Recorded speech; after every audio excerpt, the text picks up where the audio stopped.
자, 105편, 105편, 앞에서 이제 101편은 이제 다윗의 통치 철학에 대해서 우리가 배웠어요.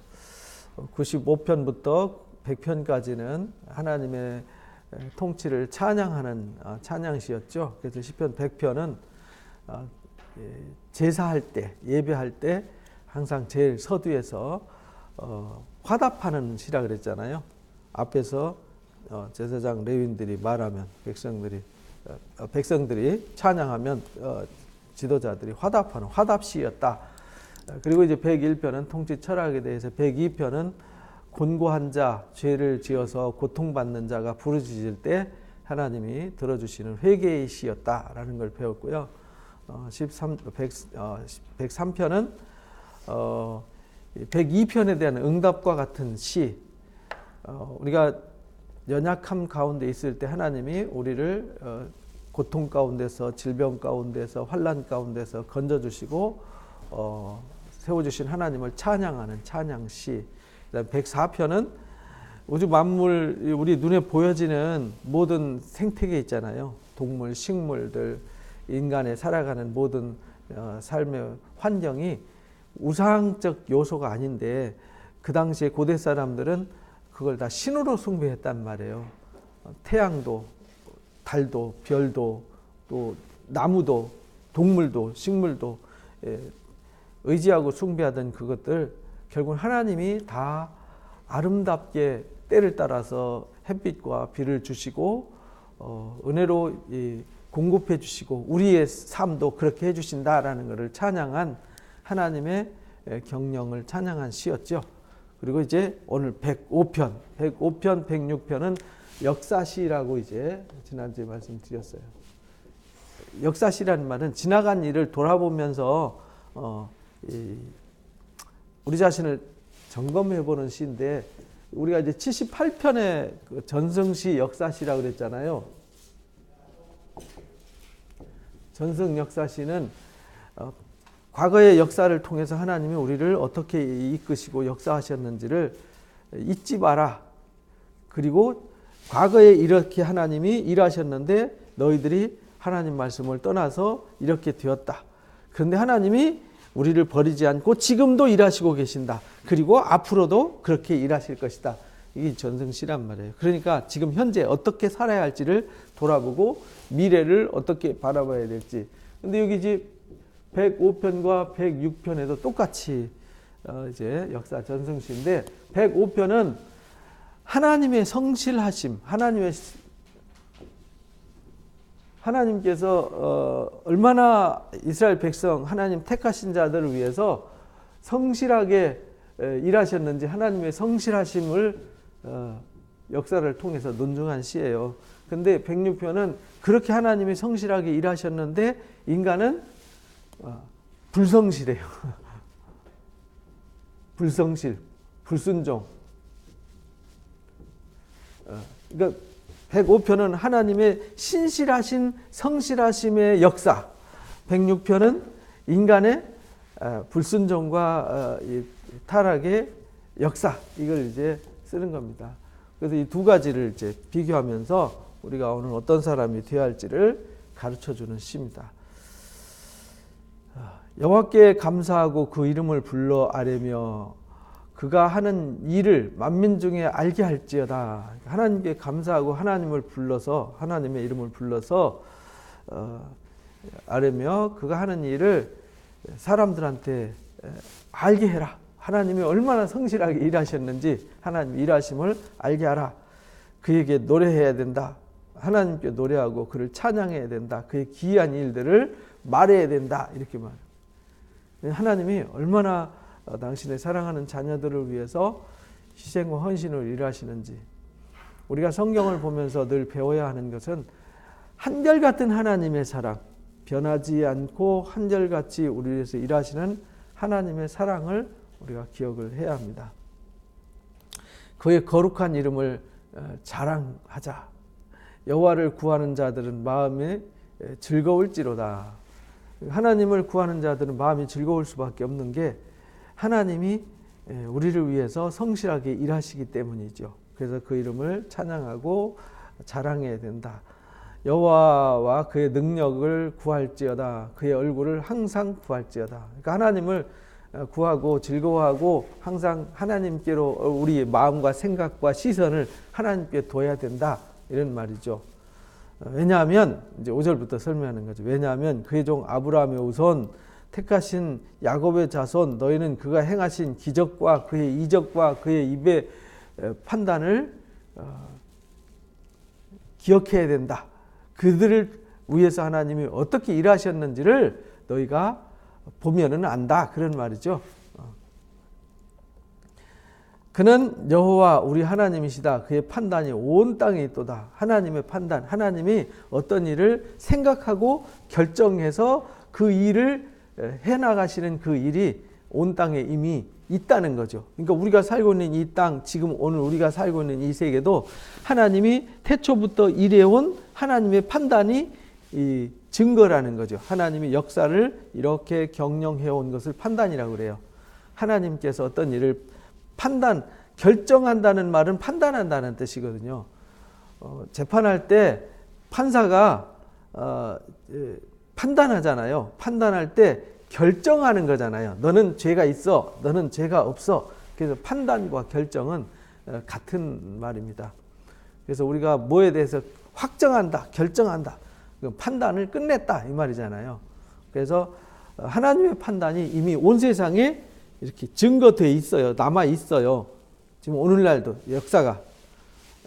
앞으로도 우리가 하나님 앞에 판단받는 거잖아요. 그리고 내가 판단받아서 하나님 나라 갈지 지옥에 갈지 그거는 이제 하나님의 결정에 의해서 되는데 나의 판단, 나의 생각이 또 하나님의 판단과 만남이 이루어지잖아요. 그래서 우리는 나의 판단이 내 생각의 판단이 되면 안 된다는 거예요. 그래서 1절부터 5절까지 하나님을 자랑하고 즐거워하고 하나님의 능력을 구하고 하나님의 얼굴을 구하라는 말은 내가 하나님을 향해서 하나님의 뜻을 배워서 알고 내 생각과 판단이 하나님의 판단과 일치를 해야 된다는 뜻이에요. 하나님의 판단과 일치가 이루어지지 않으면은 나의 판단이 아무도 책임져 주지 않는 판단, 결국은 멸망의 판단이 된다는 거죠. 그러나 하나님의 판단은 하나님이 결정해 놓으시고 정해 놓으신 판단이기 때문에 거기에 복이 있고 구원이 있는 것이죠. 그래서 온 땅에 이미 이 시를 쓰는 사람이 그 당시까지 하나님이 하신 일이 증거가 있다는 겁니다. 온 땅에 있다. 그는 그의 언약 곧 천대에 걸쳐 명령하신 말씀을 영원히 뭐 한다고요? 기억한다. 이렇게. 하나님은 그 언약을 기억해요. 그 언약이 하나님의 판단이잖아요. 그리고 그 언약을 지켜온 과정이 하나님의 판단의 과정이에요. 결정의 과정이란 말이죠. 그래서 하나님은 그 판단 결정을 변하지 않아요. 변개치 않아요. 민수기 22장부터 25장에 보면은 24장에 보면은 발람이 시가 있잖아요. 발람의 시. 이방 선지자인데 발람을 통해서 얘기하잖아요. 하나님은 사람이 아니기 때문에 시건치 않으신다. 두 말 안 하신다는 거죠. 한 입으로 두 말 안 하시는 하나님이다 라는 것을 가르쳐 주셨어요. 그래서 영원까지 기억하셨다. 이것은 아브라함과 맺은 언약이고 이삭에게 하신 맹세다. 아브라함과 맺은 언약이에요. 이삭에게 하신 맹세입니다. 그러니까 처음에 아브라함을 부르셔서 맺은 언약, 그리고 그 언약을 이삭을 통해서 이루었잖아요. 이게 하나님의 판단이고 결정이었잖아요. 그리고 야곱에게 또 율례와 이스라엘에게 영원한 언약을 세웠어요. 12지파에게. 이르시기를 내가 가나안 땅을 내게 주어 너희에게 할당된 소유가 되게 하리라 라고 판단하셨고 결정하셨다는 거죠. 그리고 판단하고 결정하신 것을 약속했다라는 겁니다. 그러니까 판단, 결정, 약속, 이게 이제 세 가지 단어가 결국은 완전한 하나님의 뜻이 이 땅에 실현되는 단어죠. 그래서 그 약속의 땅 가나안 땅을 주기로 결정했어요. 그때에 그들의 사람 수가 적어서 그 땅에 나그네가 되었고 70명이 애굽에 갔잖아요. 요셉이 먼저 가고 총리가 되고 70명이 내려갔는데 이 족속에게서 저 족속에게로 이 나라에서 다른 민족으로 떠돌아다녔다. 적어서 아브라함이 이리 돌고 저리 돌고 애굽에 갔다 다시 돌아오고 이삭도 그랬고 야곱도 돌고 이랬잖아요. 사람이 적을 때에는 하나님이 그들에게 약속을 주었고 하나님의 결정과 판단이 그들에게 있었지만 그들이 정처 없이 돌아다녔다. 이렇게 말합니다. 그러나 그 사람이 그들을 억압하는 것을 용납지 않았어요. 그래서 애굽 왕 바로가 사라를 뺏어갈 때도 가만 놔두지 않았어요. 아비멜렉이 사라를 뺏어갈 때 가만히 있지 않았어요. 이삭의 아내 리브가를 뺏어갈 때 가만히 있지 않았어요. 이런 말입니다. 그러니까 하나님이 야곱이 위기에 처했을 때 에서가 건드리지 못하도록 막아주셨어요. 라반이 와서 해하지 못하도록 막아주셨어요. 세겜 족속들과 이제 갈등을 겪을 때 하나님이 막아주셨어요. 이런 말입니다. 그러니까 하나님이 그들이 택하신 언약의 백성들을 그들이 어디로 갈지 모르고 정처없이 돌아다녔지만 하나님이 그들과 함께 하셨다. 그리고 절대 외부로부터 공격이나 환난, 재앙을 막아주셨다는 거죠. 용납지 않으시고 그들로 말미암아 왕을 꾸짖어 이르시기를 나의 기름 부은 자한테 손대지 마라. 나의 선지자들을 해하지 말라. 이렇게 하셨다는 거죠. 그가 또 땅에 기근을 들게 하사 그들을 의지하고 있는 양식을 끊으셨어요.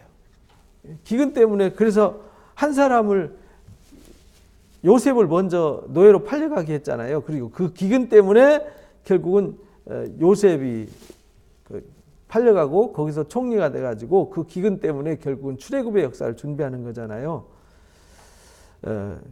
요셉이 종으로 팔렸도다. 한 사람을 그 기근 때문에 그 기근의 때를 준비하기 위해서 미리 보내셨다는 거죠. 그래서 요셉이 창세기 보면 그러잖아요. 나중에 깨달아요. 요셉이. 아하, 하나님이 나를 이렇게 나는 몰랐는데 형들이 노예로 팔고 와가지고 노예 생활을 하고 17살에 노예가 돼서 30살에 총리가 됐으니까 13년 동안 고생한 거잖아요. 13년 동안 힘들게 살았는데 깨닫고 나니까 하나님이 이 이스라엘 백성 하나님의 언약을 이루시기 위해서 우리 민족 조상들이 굶어 죽을까 봐서 미리 나를 보내셔서 이렇게 준비하게 하셨구나 라는 것을 요셉이 깨달았어요. 그래서 형님들 나 이쪽에 팔아먹었다고 두려워하지 마세요. 나를 보낸 것은 형님들이 아니라 누구였어요? 하나님이셨습니다 라고 고백을 하잖아요.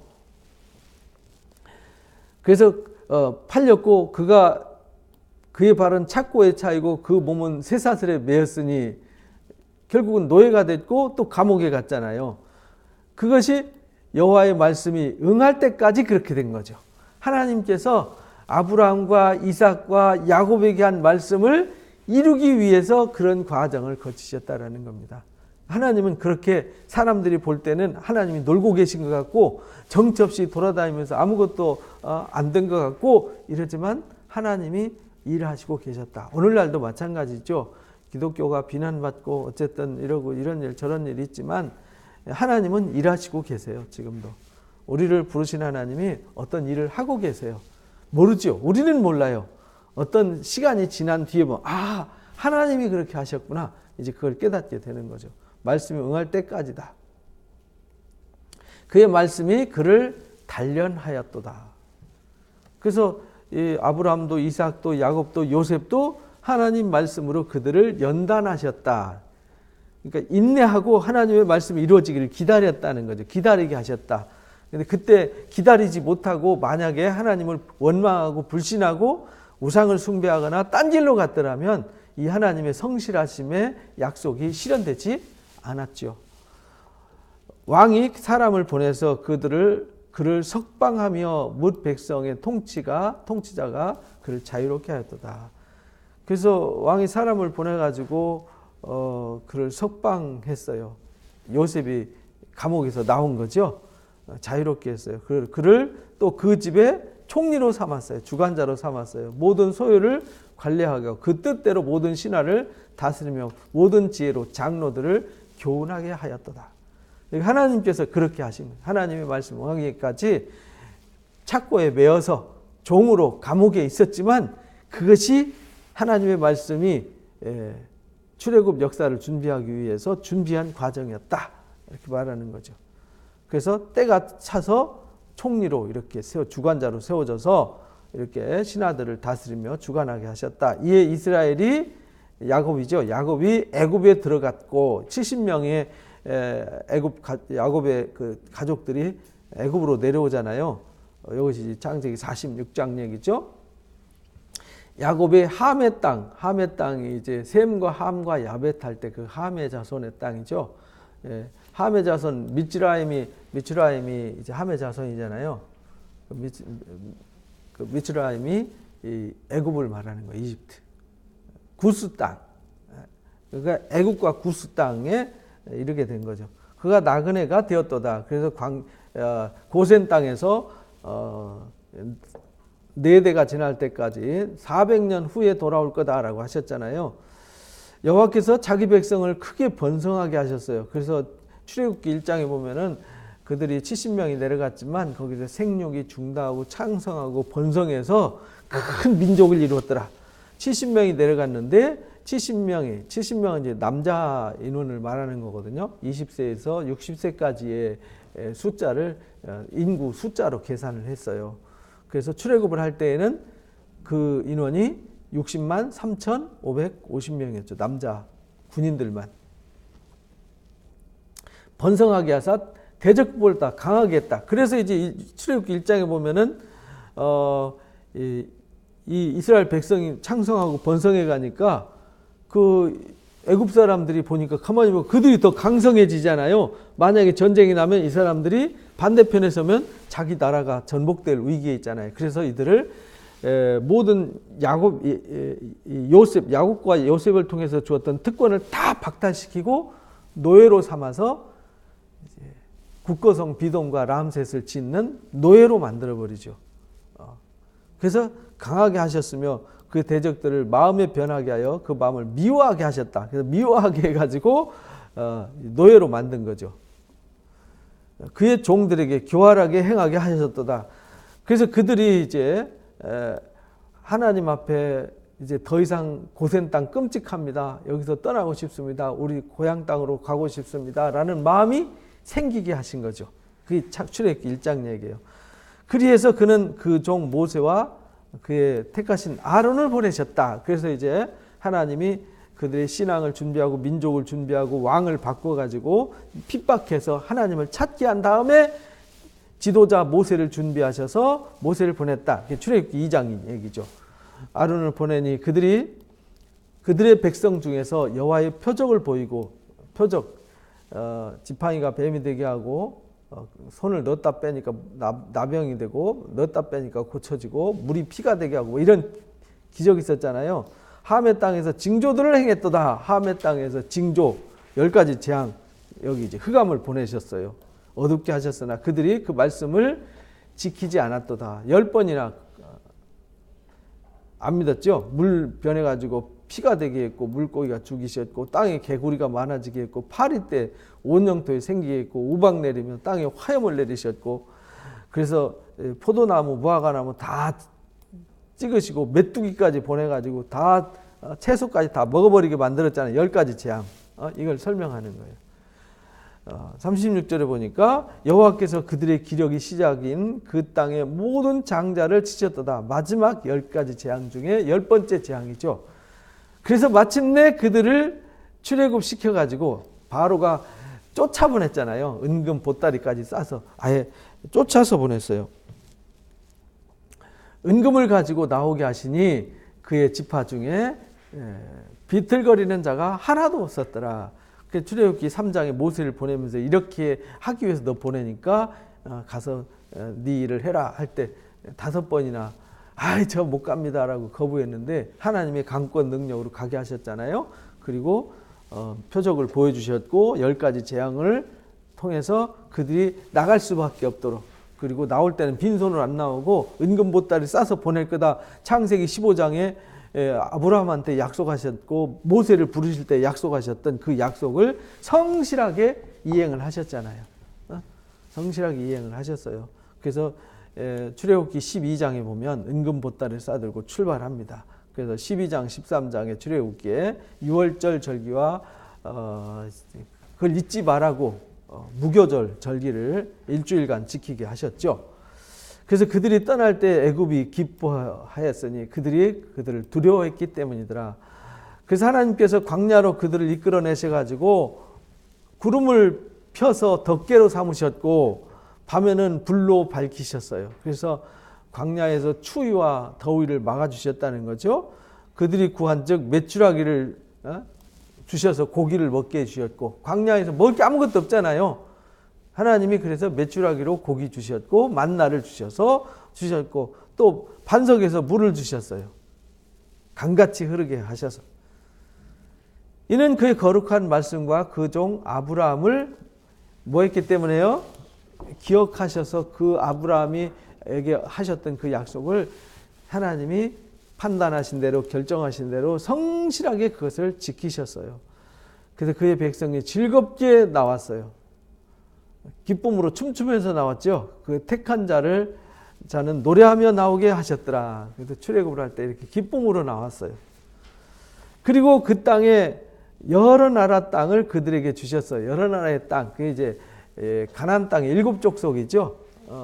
여부스 족속, 브리스 족속, 아모리 족속, 히위 족속, 가나안 족속들 그 7 족속의 땅을 주셨어요. 주시며 민족이 수고한 것을 소유로 가지게 했더라. 민족이 수고한 것을 소유로. 그래서 그 땅을 정복하고 정복 전쟁을 하고 전쟁한 후에 12지파한테 땅을 나눠줬다. 그런 말입니다. 소유로 가지게 하셨으니 이는 그의 율례를 지키고 그의 율법을 따르게 하려 하셨더라. 그래서 그 땅에 레위 성읍들을 다 48개 성읍을 이스라엘 땅에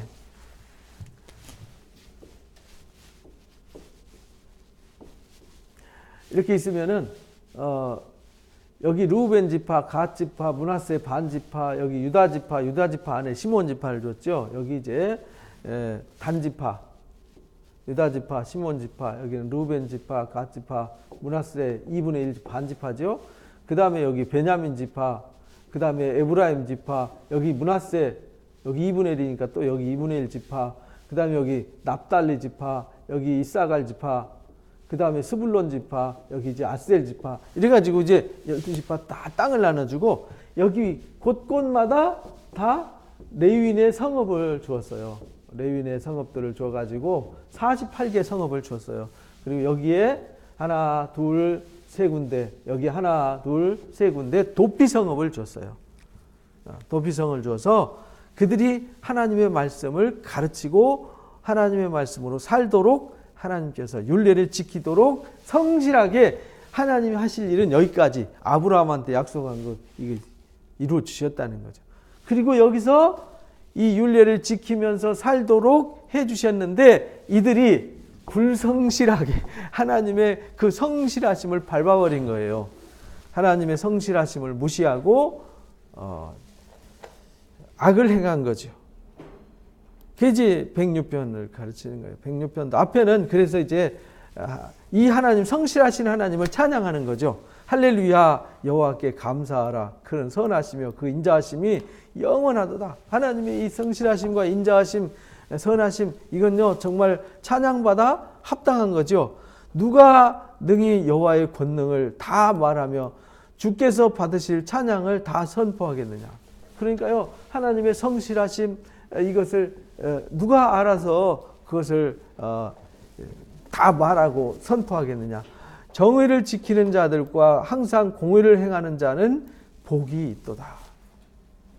그러니까 이 하나님의 성실하심과 선하심과 인자하심을 알고 따르는 사람, 그가 누구냐면 공의를 행하는 사람, 정의를 지키고 공의를 지키는 자. 정의와 공의가 하나님의 율례를 주셨잖아요.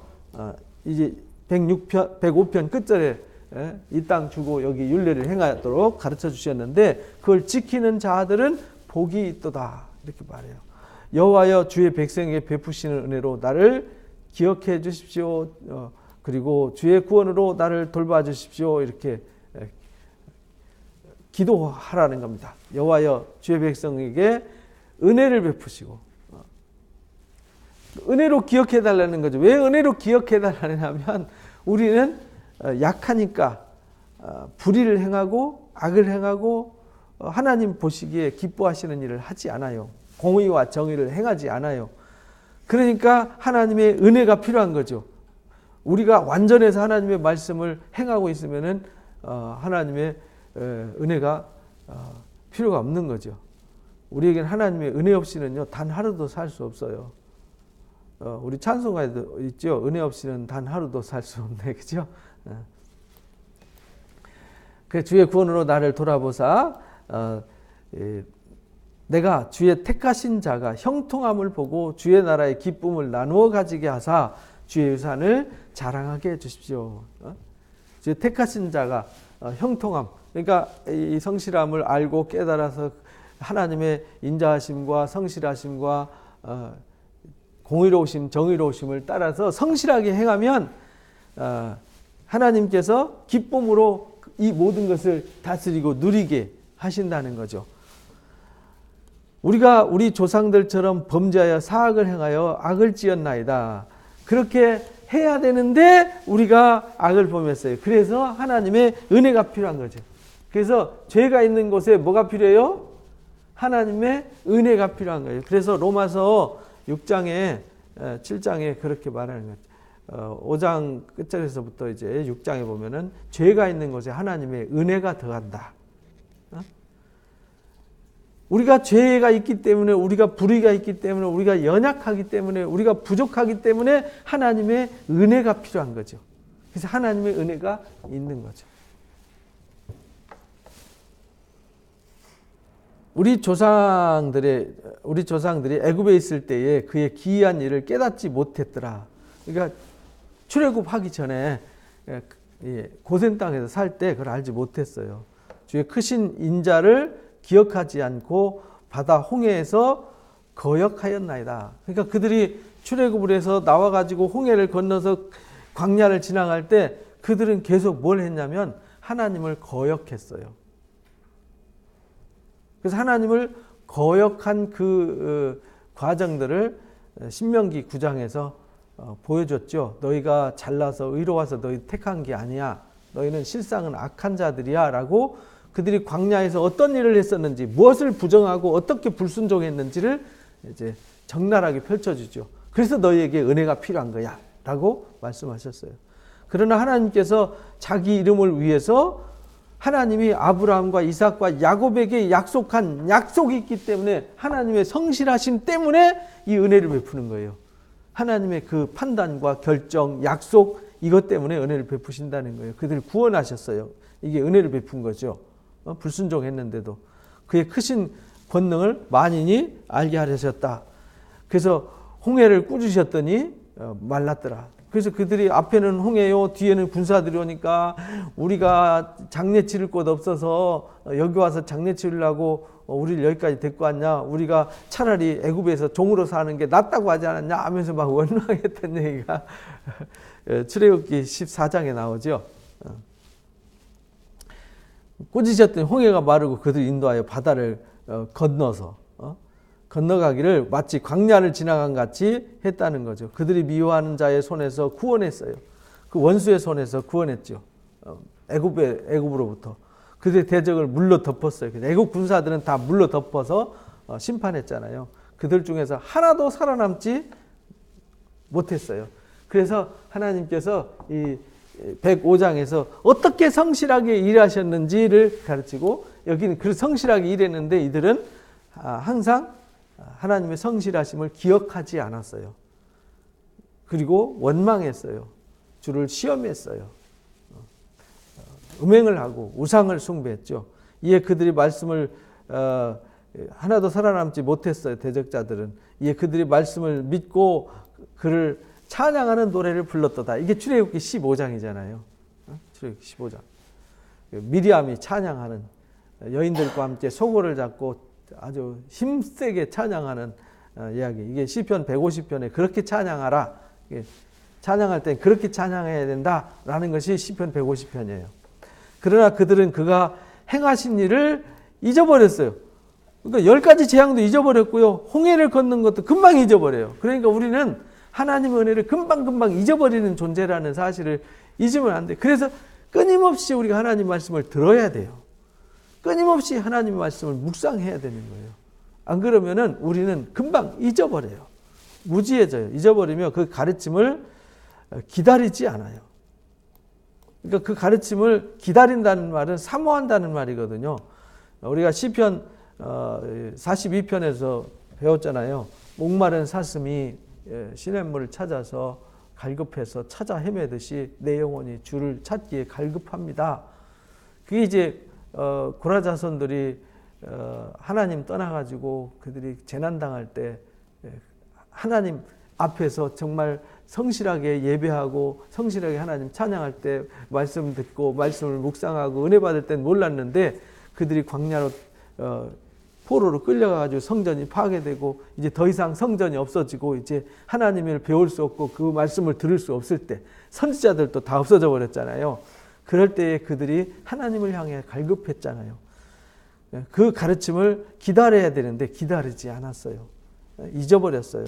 광야에서 욕심을 드러내가지고요. 사막에서 하나님을 시험했어요. 그러므로 여호와께서 그들이 요구한 것을 그들에게 들어주셨을지라도 그들의 영혼은 쇠약하게 하였도다. 하나님이 그들이 범죄를 해서 타락했지만 모세가 부르짖어 기도할 때 들어주시고 용서해 주셨잖아요. 은혜를 베푸시고 긍휼을 베푸셨단 말이에요. 근데 그들은 계속 영혼이 강해져야 되는데 쇠약해졌어요. 광야 생활을 하면서. 오늘날도 똑같죠. 그러니까 오늘날 영적 광야 시대잖아요. 더 성숙해지는 사람이 있는가 하면 더 쇠약해져 가는 사람들이 있는 겁니다. 그건 어쩔 수 없는 겁니다. 그건요, 누가 선택한 게 아니에요. 하나님의 판단과 결정은 성실하게 정확하잖아요. 공의롭고 정의로운데 우리의 판단과 생각은 불성실해요. 정의롭지 못해요. 공의롭지 못해요. 그렇게 판단하기 때문에 결국은 우리가 쇠약해지는 거죠. 왜? 하나님께 은혜가 공급되지 않으니까. 예수님이 요한복음 15장에 나는 포도나무여 너희는 가지다. 가지가 접붙여져 있을 때만 공급받아서 자라고 열매를 풍성히 맺는 거 아니냐. 근데 꺾이면 공급이 안 되니까 쇠약해지는 거죠. 그래서 이 하나님이 관계를 통해서 말씀을 공급받고 강해지고 튼튼해지고 시냇가에 심긴 나무가 되어야 된다. 시냇가에 심어졌다는 말은 시냇가는 물이 늘 흘러가는 곳이잖아요. 물이 늘 흘러가는 곳에 이게 심어져 있어야 된다는 거. 우리는 그러니까 늘 우리는 말씀이 흐르는 곳에 있어야 된다는 거죠. 그렇잖아요. 말씀이 없는 곳에 있으면 광야에 심긴 나무와 같은 거죠. 예레미야서 17장에 보면 그러잖아요. 하나님을 의지하는 자는 시냇가에 심긴 나무와 같고 하나님 없이 사람을 신뢰하고 우상을 의지하는 사람들은 광야의 가시떨기와 같다. 광야 가시떨기는 금방 말라버리잖아요. 뜨거운 바람에. 그래서 우리는 계시록 22장에도 생명수 강가에 심겨진 나무들이 사시사철 열매를 맺어요. 그것이 하나님의 나라예요. 지금부터 영원까지. 그러니까 우리는 생명수의 근원 되신 하나님, 생명의 근본 되신 그리스도, 생명의 그 근원을 이끌어 가시는 성령의 역사 앞에 늘 서 있어야 된다라는 것을 가르친 거죠. 그들이 진영에서 모세와 여호와의 거룩한 자 아론을 질투했어요. 출애굽기 그 16장부터 보면 그러니까 12장부터죠. 12장부터 16장까지 보면 그 주를 시험하고 원망하다가 타락하잖아요. 12장에서는 이 아론과 아론의 누이 미리암이 사고를 치잖아요. 달라들었다가 미리암이 나병이 걸리잖아요. 그리고 16장에서는 고라와 다단과 아비람과 온이 반역했다가 땅이 갈라져 삼켜버리잖아요. 여기 이제 17절에 그러잖아요. 땅이 갈라져 다단을 삼키며 아비람을 땅에 덮었고 불이 그들의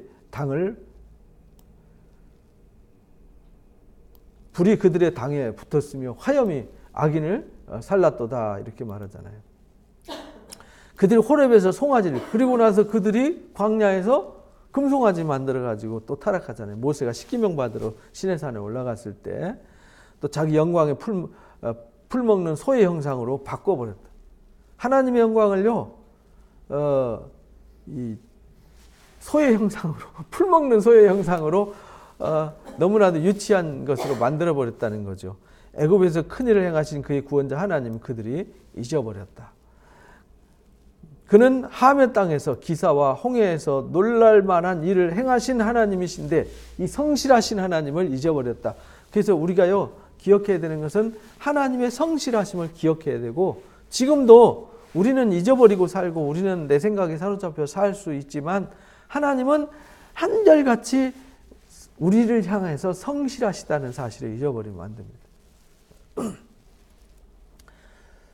그러므로 여호와께서 그들을 멸하리라 하셨으나 그가 택하신 모세가 어려움 가운데서 그 앞에서 눈물로 차라리 저를 죽여주십시오, 저를 생명책에서 지워주십시오 막 기도하고, 하나님 이들을 끌어내서 광야에서 죽이시면 애굽 사람들이나 주변 나라들이 하나님이 이들을 살릴 능력이 없어서 광야에 다 죽였다고 하지 않겠습니까?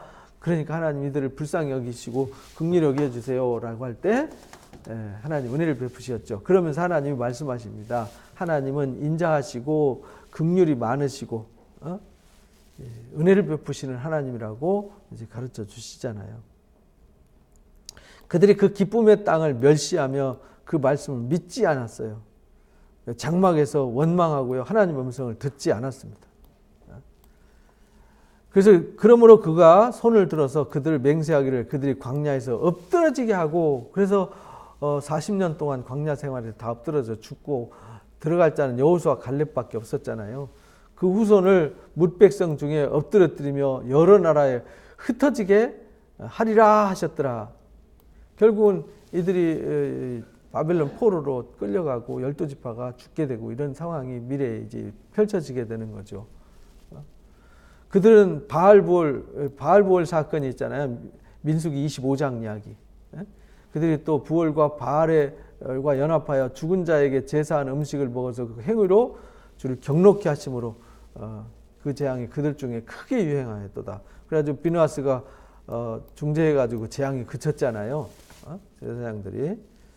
이 일이 그 의로 인정되었으니 대대의 영원까지로다. 그들이 무리바 물가에서 하나님을 진노케 해가지고요, 모세가 또 하나님 가나안 땅에 못 들어가는 이 불행한 일이 있었잖아요. 재난이 모세에게 이르렀다. 그들 때문에. 얼마나 40년 동안 아주 징글징글 맞게 아주 속을 새기니까 모세가 얼마나 화가 났으면 우리가 막 이 반석을 쳐서 너에게 물을 내려 하고 하나님 영광을. 그리고 막 모세가 스트레스를 많이 받은 것 같아요. 참 얼마나 외로웠겠어요. 그 많은 사람도 원망 소리 다 듣고 불평 소리 다 듣고 그들을 끌고 가는데 얼마나 곤고하고 힘들었겠어요. 근데도 그냥 그 다 왔는데 마지막까지 그냥 그렇게 원망하고 난리치니까 사고 쳐가지고 모세가 열받아서 반석을 쳤던 것이 하나님께 죄가 돼가지고 모세가 하나님 약속한 가나안 땅 못 들어가는 일이 재난이 모세에게 이르렀나니 이는 그들이 그 뜻을 거역했기 때문에 그렇잖아요. 모세가 그 입술로 망령되이 말했다.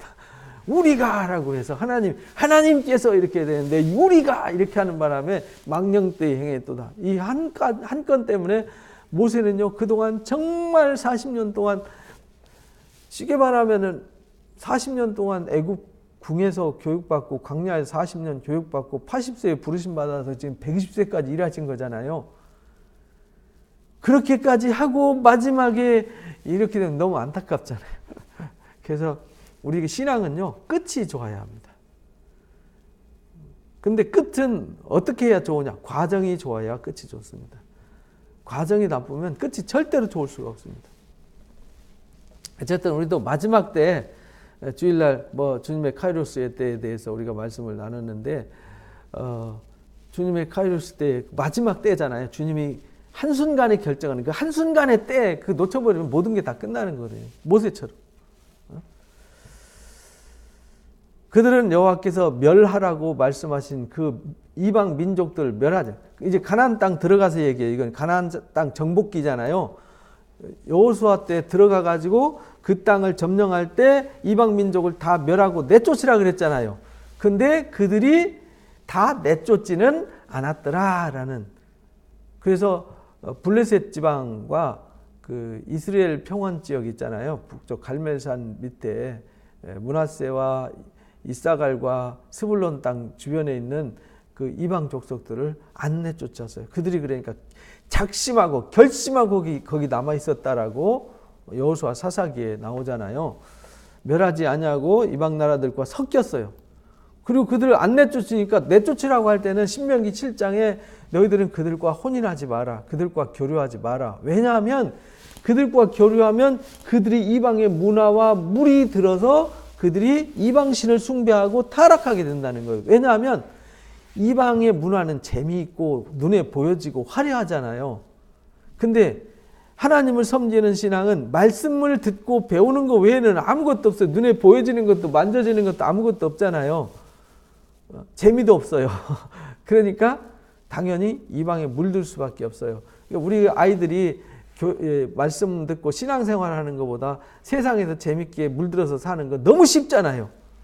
너무 쉽게 세상에 물들고 빠져버리잖아요. 그래서 세속에 물들지 않도록 이 세상이나 이 세상에 있는 것들을 사랑하지 말라고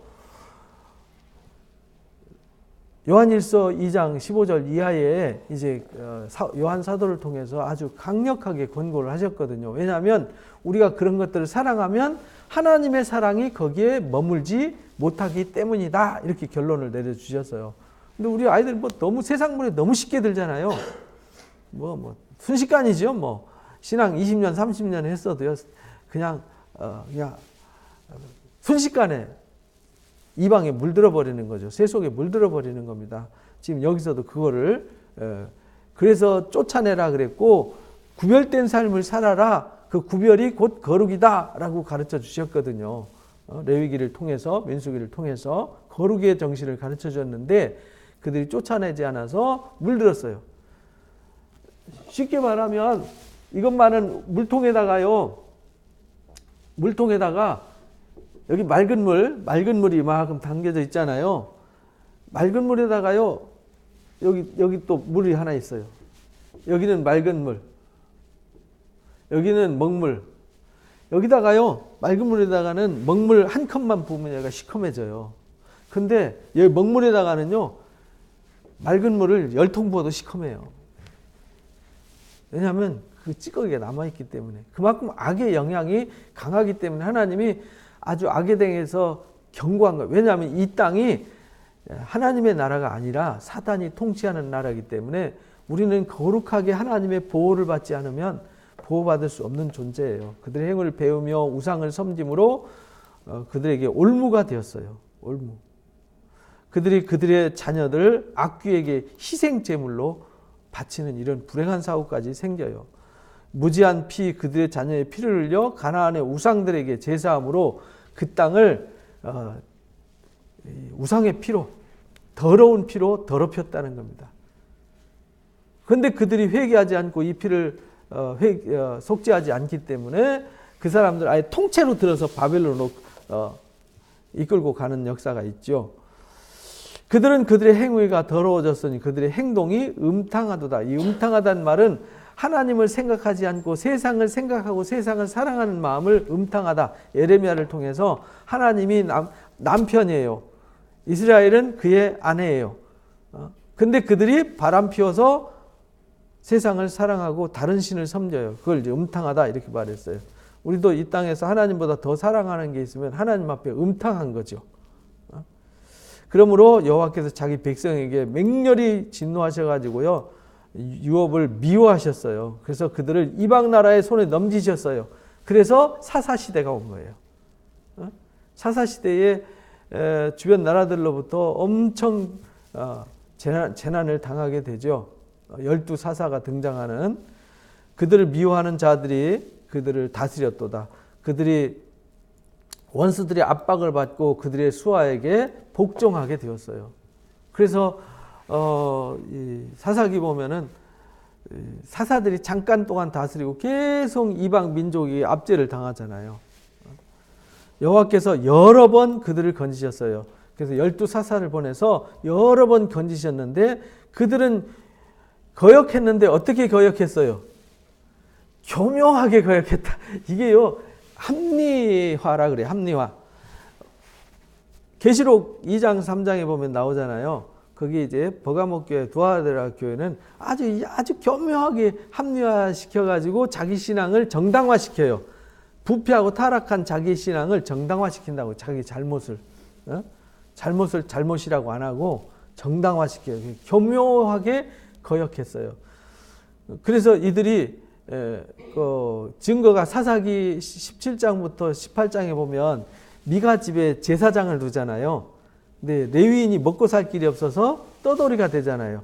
근데 그 집을 지키기 위해서 드라빔을 만들어가지고, 드라빔이 신상이잖아요. 신상 만들어가지고 자기 집에 제사장을 만들어요. 그러니까 단지파가 북쪽으로 이사가면서 이 미가 집의 제사장을 데리고 와서 자기 지파의 제사장으로 만들죠.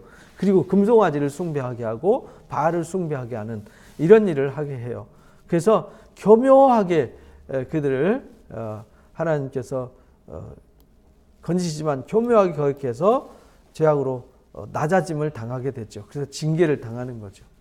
그러나 하나님께서 그들의 부르짖음을 들으셨어요. 그런 중에도 하나님은 성실하시잖아요. 그죠?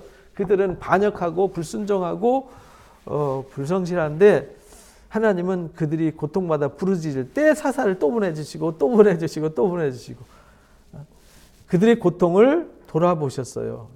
그러니까 하나님은 사랑이 한이 없으신 하나님이시죠. 그를 위하여 언약을 기억하셨더라. 하나님은 항상 언약을 기억하세요. 아브라함과 이삭과 야곱에게, 다윗에게, 예수님과 십자가를 통해서 성령으로 약속하신 그 약속을 하나님은 오늘 우리에게 기억하세요. 그래서 우리가 좀 실수하더라도, 우리 실수가 많잖아요. 실수가 많더라도 하나님이 인자와 긍휼을 베푸시는 거죠. 그러니까 우리도 하나님을 닮아서 인자와 긍휼을 베푸는 사람이 돼야 되는 거죠. 그 크신 인자하심을 따라 뜻을 돌이키셨어요. 그래서 우리도 늘, 그래서 예수님이 우리가 우리 죄를 사하여 준 것 같이 우리 죄를 사하여 주옵소서 이렇게 기도하라고 가르치셨던 겁니다. 그들을 사로잡은 모든 자에서 긍휼히 여김을 받게 하셔서 구원해 주셨죠. 그래서 여호와 우리 하나님이여, 그래서 이제 결론입니다. 결론. 여호와 우리 하나님이여, 우리를 구원하사 여러 나라로부터 모으시고 우리가 주의 거룩하신 이름을 감사하며 주의 영예를 찬양하게 하소서. 이 47절은 무슨 말이냐면요, 그렇게 하나님께서 애굽에서 이끌어내가지고 광야를 거쳐서 가나안 땅에 살게 하셨는데 계속 그들이 한 일은 불성실과 반역이었잖아요. 그래서 이들이 바벨론 포로로 끌려간 상태라고요. 그러니까 하나님, 우리가 지금 여기 포로 생활하는데 하나님이 그렇게 인자와 긍휼을 베푸시지 않았습니까? 그러니까 우리가 포로 잡혀 있는 이 상태에서도 인자와 긍휼을 베푸셔서 그때처럼 우리를 회복시켜 주십시오. 이렇게 구하는 겁니다.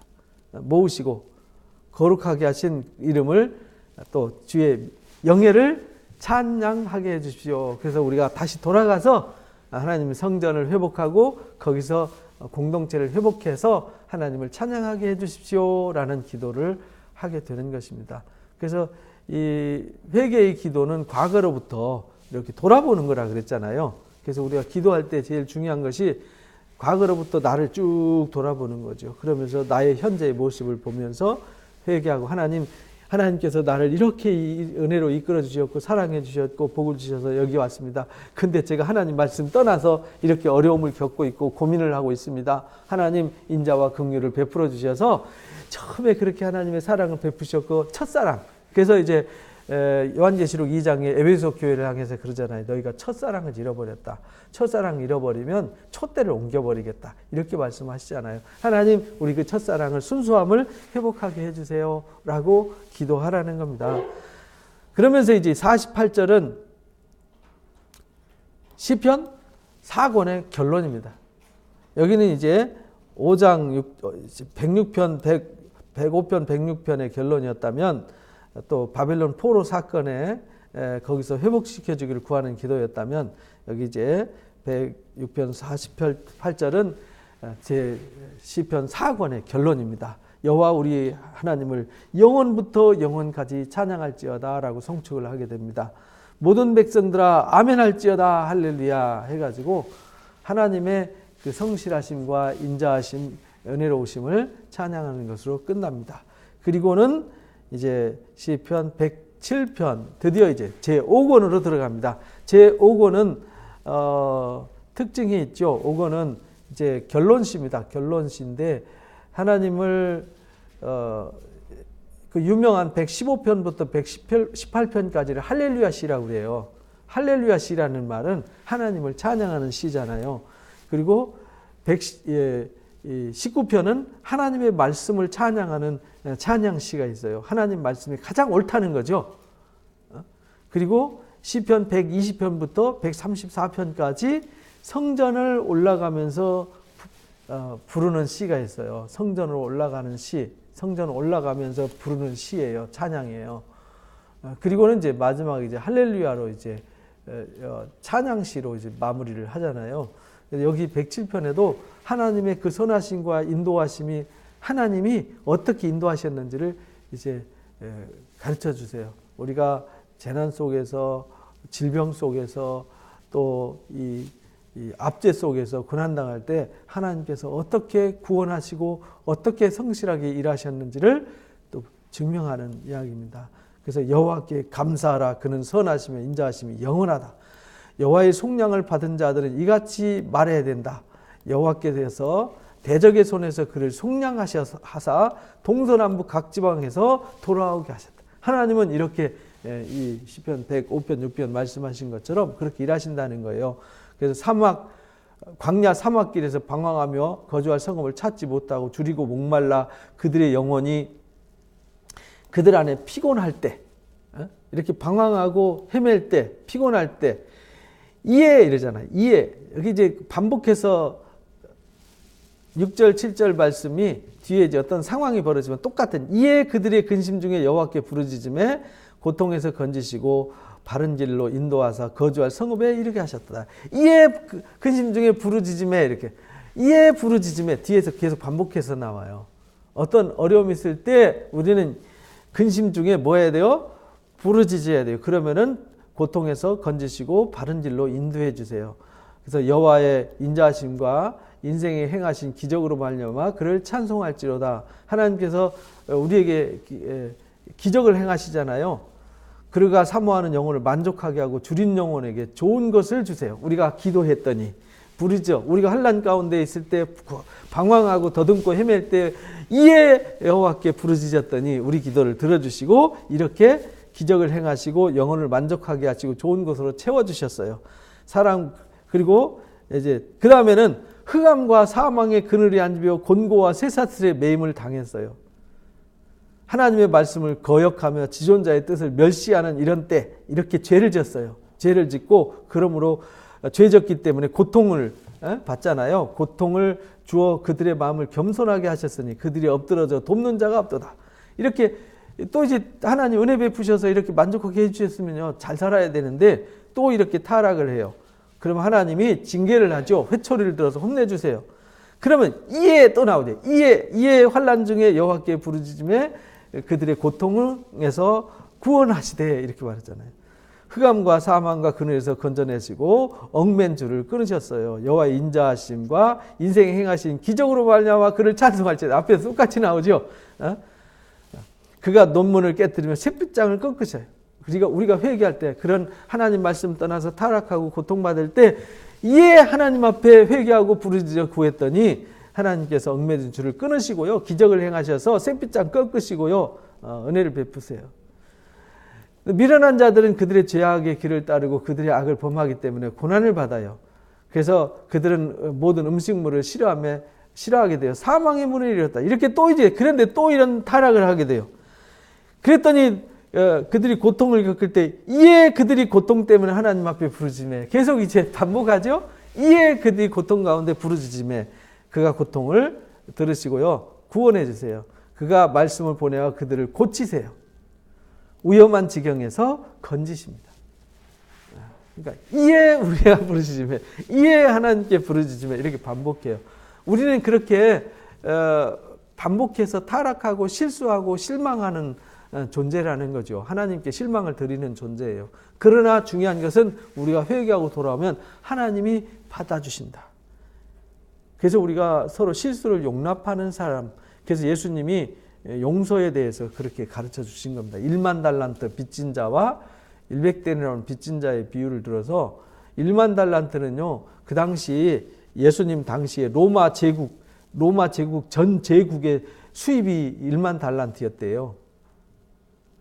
유대 나라의 그 총 수입이 1년에 600달란트였는데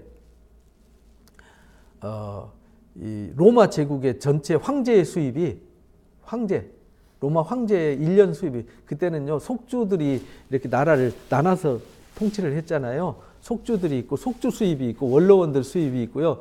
또 각자 자기가 관리하는 관할구역이 있어요. 그리고 그 황제한테 세금을 받지만 황제가 가지고 있는 황제의 땅이 있고요. 황제의 수입이 있었어요. 황제도 부도가 나기도 했거든요. 그래서 황제의 수입이 1년에 1만 달란트였대요. 그러니까 로마 제국의 1만 달란트 황제의 비유를 들어서 그만큼 수입이 많다는 것을 최고의 수입을 그때 로마 황제의 수입이 최고의 수입이었으니까 그 1만 달란트를 탕감받은 사람이 100데나리온이면요. 이 동네에서 좀 가난하게 사는 사람들이 버는 수입이었어요. 하루 노동자 품삯이 1데나리온이었거든요. 그게 요즘으로 치면 5만 원에서 10만 원 정도 되잖아요. 그러면은 뭐 10만 원으로 치면은 1000만 원이고 5만 원으로 치면 500만 원이잖아요. 그거 안 갚았다고 목을 비트는 이게 우리 모습이라는 것을 가르쳐 준 거죠. 그래서 우리가 회개하면은 하나님 들어주신다. 이걸 이제 이해의 고통 중에 부르짖음에 들어주셨어요. 고쳐주시고 여호와께서 인자하심과 인생에게 행하신 기적으로 말미암아 그를 찬송하라. 계속 이제 우리를 인생에게 행하신 기적으로 말미암아 그를 찬송하라. 이것도 계속 반복하잖아요. 이해 부르짖음에와 이걸 그래서 감사제를 드리며 노래하며 그가 행하신 일을 선포할지어다. 그래서 이제 결론은 하나님을 찬양해야 된다라는 결론이 나는 겁니다. 배들을 바다에 띄우며 큰 물에서 일을 하는 자는 여호와께서 행하신 일들과 그 기이한 일들을 깊은 바다에서 보나니. 그러니까 우리가 세상 살아가면서 하나님께서 큰 바다에서 그렇게 배 띄워서 큰 물에서 일하게 하시잖아요. 우리도 이 땅에서 농사지고 수고해서 때를 따라 비를 주시고 해 안 뜨면요. 요즘 춥잖아요. 그늘에 가면 추운데 햇빛에 나오면 따뜻하잖아요. 이게 그늘이 있냐 없냐 해가 겨울이 추운 이유는요. 해가 짧아요. 더 추운 이유는 여름에는 해가 길잖아요. 해가 길다는 얘기는 해하고 조금 지구하고 조금 가까운 거죠. 15도 각도 틀어질 때 그 15도 각도만큼 거리가 가까운데 여름 더워 죽을 것 같고요. 조금 15도 각도 비틀어져서 조금 멀어졌는데 너무 추워갖고 지금 얼잖아요. 그런 차이거든요. 근데 하나님이 그 모든 것을 그렇게 아름답게 하셨어요. 그러니까 그걸 다 우리가 경험하고 있으니까 여호와께서 명령하시니까 광풍으로 바다를 일으키기도 하시잖아요. 그래서 그들이 하늘로 솟구쳤다가 깊은 곳 내려가나니 그 위험의 때에 그들을 영원히 녹는도다. 그들이 이리저리 구르며 취한 자같이 비틀거리니 그 모든 지각이 혼돈 속에 빠지는도다. 그래서요 하나님이 기이한 일을 행하셔서 먹이시고 입히시는데요 그들이 환난을 당해요. 그러면요 이에 그들이 또 고통을 하나님 앞에 부르짖죠. 그럼 하나님이 또 들어주세요. 광풍을 잔잔하게 하세요. 예수님이 갈릴리 바다에서도 그랬잖아요. 막 예수님 뱃머리에서 주무시는데 배가 뒤집힐 것 같으니까 주여 큰일 났습니다. 배 뒤집힐 것 같습니다. 그러니까 이 믿음 없는 사람들하고 책망하시고 바다를 꾸짖으셨더니 잔잔하셨더라 이렇게 말했잖아요. 그들이 평온함으로 말미암아 기뻐하는 중에 여호와께서 그들이 바라는 항구로 인도하셨도다. 그러니까 하나님이 이렇게 사랑해 주세요. 그래서 여호와의 인자하심과 인생에 행하신 기적으로 말미암아 그를 찬송하자. 또 반복하죠. 이에 그들이 부르짖음과 인생에 행하신 기적으로 말미암아 그를 찬송합시다 라고 반복해요. 백성의 모임에서 그를 높이며 장로들의 자리에서 찬송합시다. 여호와께서는 강이 변하여 광야가 되게 하시고 샘이 변하여 마른 땅이 되게 하시잖아요. 그래서 하나님이 누군지를 이제 알자는 거예요. 하나님은 광야에 비도 주셔서 거기를 샘도 만들고요, 물도 주세요. 마른 땅이 되게도 하세요. 또 주민의 악으로 말미암아 옥토로 변하게 하고 염전이 되게도 하세요. 또 광야가 변하여 못이 되게도 하고 또 샘물이 되게 하기도 하세요. 줄인 자들로 말미암아 거기서 살게 하기도 하고 거주할 성읍을 준비하기도 하세요. 밭에 파종하며 포도원을 재배해 풍성한 소출을 거두게 하시는 하나님이세요. 또 복을 주사 그들을 번성케 하시고 가축이 감소하지 않게 하시는 분도 하나님이세요. 또 압박과 재난과 환난, 우환을 통해서 그들의 수를 줄이며 낮추기도 하세요. 여호와께서 고관들에게 능력을 쏟아 부으시고 길 없는 광야에서 유료하게도 하세요. 궁핍한 자는 그의 고통에서 건져주시기도 하시고 그 가족을 양떼같이 지켜주시기도 하세요. 그러니까 모든 것은 누구의 경영에 달려있다는 거예요? 하나님의 경영하심과 인도하심에 달려있다. 그러니까 너희는 하나님을 떠나지 마라. 하나님의 선하시고 인자하심 1절의 말씀을 기억하라는 거죠. 정직한 자는 보고 기뻐하며 모든 사악한 자는 자기 입을 봉하리로다. 지혜 있는 자들은 이런 일들을 지켜보고 여호와 인자하심을 뭐하라고요? 깨달으리로다. 그래서 1절의 말씀을 여호와께 감사라. 그는 선하시며 그 인자하심이 영원하다. 여호와의 속량을 받은 자들은 이같이 말해야 된다. 하나님이 대적에서 다 건지시고 속량하셔서 모으셔서 은혜를 베푸시는 하나님이다. 그들이 비록 압제를 당하고 갈 길을 몰라서 더듬고 헤매고 환난을 당하고 갑작스러운 이해할 수 없는 재앙이 닥칠 때에도 그들이 하나님 앞에 부르짖음에 하나님이 인생들에게 기이한 일을 행하셔서 그들을 구원하셨다. 이렇게 말씀하시잖아요. 그런 하나님을 잊지 마라라는 것을 가르쳐 주셨습니다. 이렇게 해서 오늘 드디어 이제 시편 5권 시작을 했습니다. 시편 5권은 위기가 어디냐? 시편 119편입니다. 그건 176절까지 있어요. 근데 그 말씀은 정말 소중한 말씀입니다. 그 앞에까지만 가면 그 다음부터는요 일사천리로 나갑니다. 150편까지. 그래서 시편 이건 한 번 강좌 들으면은 다시 듣기 어렵잖아요. 한 번 돌아오려면 몇 년 걸려요. 그러니까 열심히 잘 들으시고요. 유튜브에도 올라가 있으니까 잘 활용하시기 바랍니다. 기도하고 마치겠습니다. 고맙습니다, 하나님. 귀하고 거룩한 시간 허락해 주셔서 하나님의 놀라우신 사랑, 우리를 향하신 형언할 수 없는 성실하심, 인자하심, 긍휼하심을 우리가 다시 한번 확인합니다. 하나님 우리에게 약속하시고 말씀하신 것 끝까지 지키시고 그 성실하심을 대대에 변치 않고 지켜주시지만 우리는 작은 일에 흔들리고 넘어지고 치우치고 너무나도 쉽게 부패하고 타락하는 불순종으로 하나님 또 불의로 넘어지는 연약한 자들입니다. 하나님 우리를 다시 한번 붙들어 주셔서 하나님의 성실하심과 인자하심, 하나님의 은혜로우심을 우리가 기억하는 자가 되게 해 주시기를 기도합니다. 그래서 어떤 상황 속에서든지 하나님께 부르짖어 구하면 우리에게 기이한 일을 행하셔서 그 모든 것으로부터 구원해 주시고 우리를 새롭게 하신다는 것 가르쳐 주셨습니다. 우리가 전심으로 하나님을 의지하며 하나님의 놀라운 사랑으로 승리할 수 있도록 인도해 주옵소서. 오늘도 함께해 주심을 감사합니다. 영광 받아 주옵소서. 우리 주 예수 그리스도 이름으로 기도하옵나이다.